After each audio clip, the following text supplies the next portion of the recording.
Nagtaka ka talaga dito.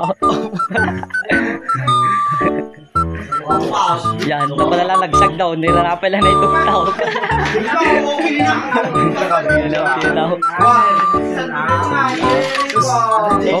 Gagati dito yung Shoutout sa mga kabataan dyan. oh, yung kabataan dyan.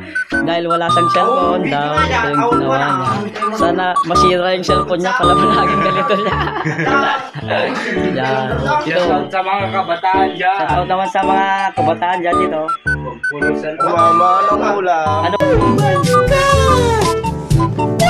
Ano bang masasabi mo dito sa mga kabataan kasi mahilig sila sa cellphone? Ano masasabi mo dito? Okay na.